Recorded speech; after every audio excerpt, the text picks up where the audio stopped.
sumusunod na programa ay rated PG. Patnubay at gabay ng magulang ay kailangan sa mga batang manonood.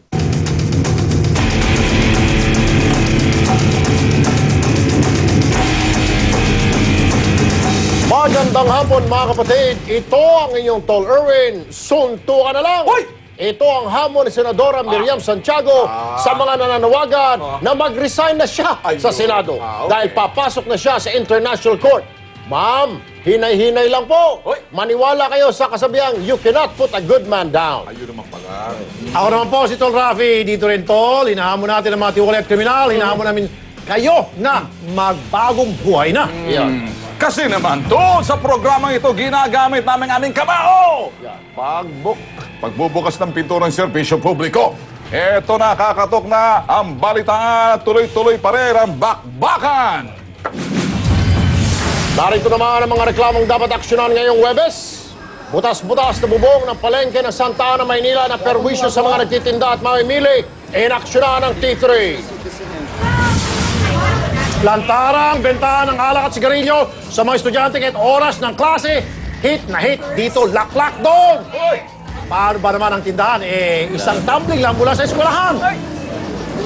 Sa Violante, dugyot na pagawaan ng donuts sa Maynila. Inarereklamo aming aksyon at solusyon. Abangan! Pagyab ng isang bus sa EDSA na nagdulot naman ng matinding traffic sa pool ng CCTV camera ng MMDA. Shoot sa kalaboso, hininalang driver matapos ang pararuhin ang mag-ama na pinasawi ng 14 anyos na bata.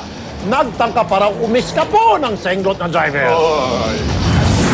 What's wrong with this video? Children's crossing dead end. Ang ending. Oo nga. Baka mali. Mali ka. Take two, ha? Saan na to? Okay. Wala na. Ayan. At abangan ang pag-surrender ng dalawang suspect sa umunoy pagpatay sa isang pulis. Mamaya, balitaan at serbisyo publiko, umpisa na.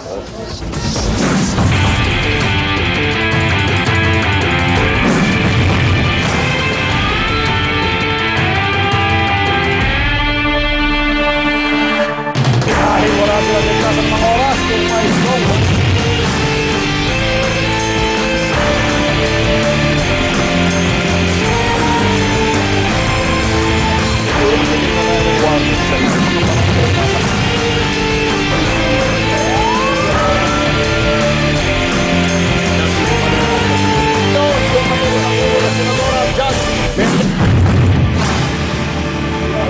Mga kapatid, yan po ang live shot natin mula sa The Heritage Park sa Taguig kung saan nakalagak ngayon ang mga labi ng hari ng komedya sa bansa.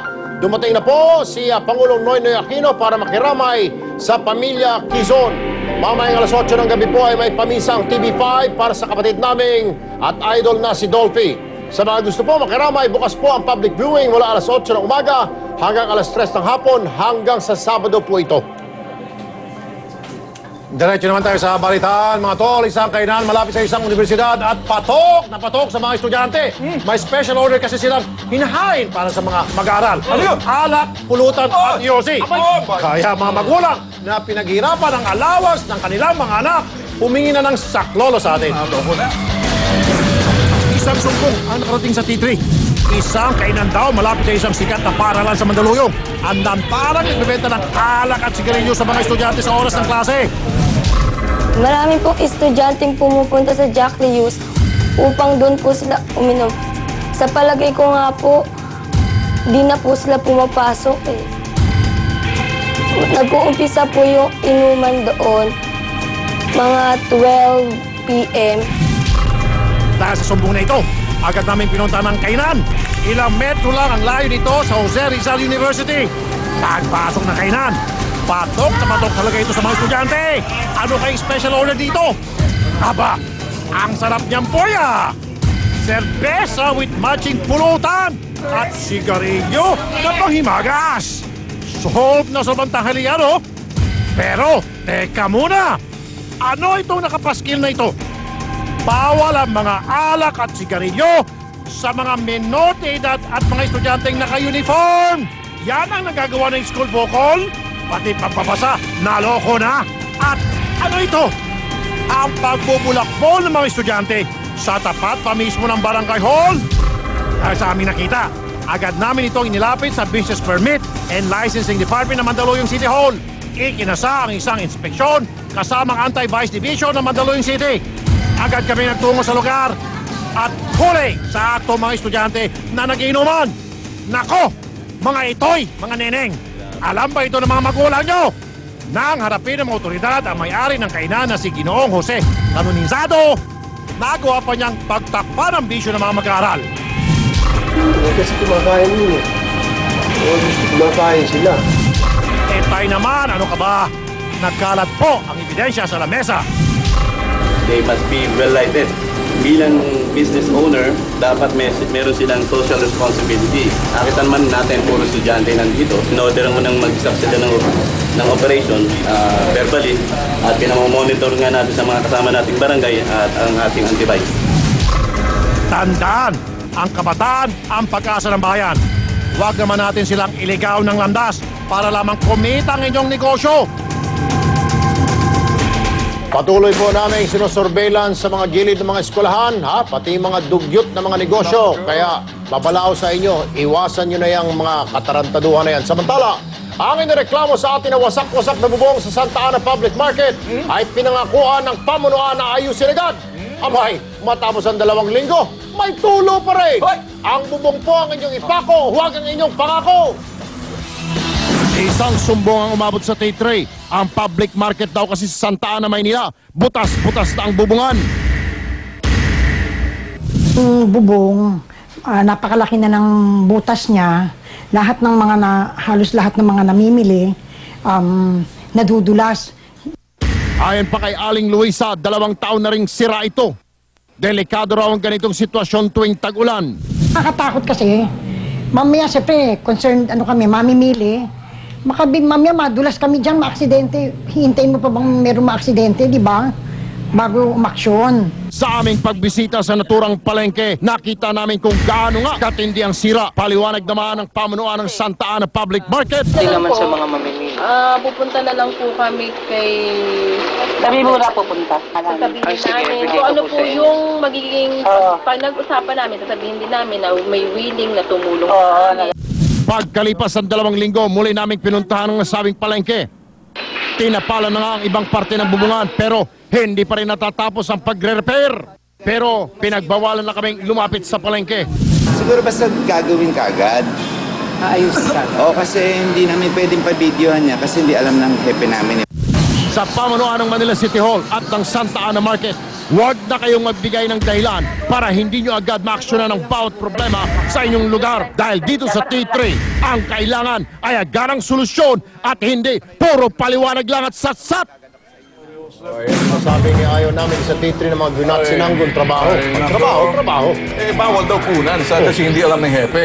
Eh, bakit niyo kinunan? Bawal ko kasi butas-butas pa rin eh. Oo, eh. Pag naayos na yun, pwede na Kita kunan. Ayun, okay. Mga tol, anong favorite donut ninyo? Pwede sige. yung strawberry flavor. Depende. Okay. Pero kung sa street vendors, etong mabibili ng mga kapatid natin, ano kaya ang kasamang flavor nito? Strawberry, chocolate at Bavarian. Ilan lamang ito sa mga sarap na paboritong flavor ng donut. Kaya lang, ligtas ba ang lahat ng donut? Isang residente ng PIY Margal, Sampaloc, Maynila ang lumapit sa T3. Ang sumbong, ang donut daw ni Manong ay dirty. Ay, yung mantika nila doon, nire-recycle lang nila. Nakita namin, pinanluluto na sa donut, nangingitim na.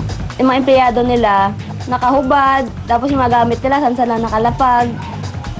Tapos yung mga guantes lang ginagamit, nangingitim na sa sobrang dumi. Nang manmana ng T3 ang reklamo, etong aming nakita sa pagluluto ng donut. Ang minasang nakapatong sa maruming mesa. Ang plywood na pinatungan ito ng gigitata. May pusa pang nagbabantay sa kusina. Ang sahig nila nang lilimahid sa itim. Ang mga trabahador, walang sapat na proteksyon. Nakagwantes nga, mukhang pang motorsiklo pa yata. Ang kanilang lutuan abay grabe sa pangingitim.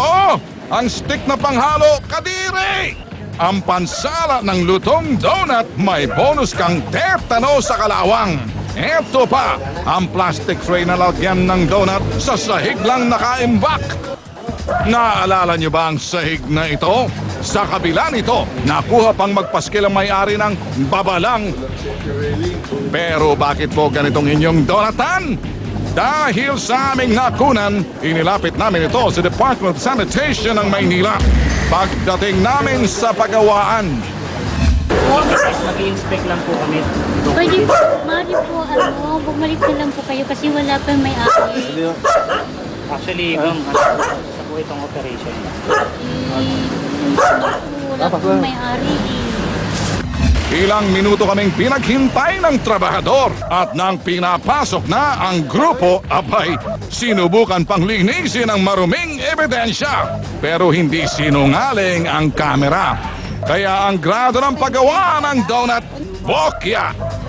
Wala rin maipakitang health certificate, sanitary permit, lahat na paglabag sa PDA 56 at saka City Ordinance 7794. Binigyan ng 7 araw ang may-ari ng paggawa ng donut para ayusin ang kanyang negosyo. At kung hindi, tuloy na itong ipapasara.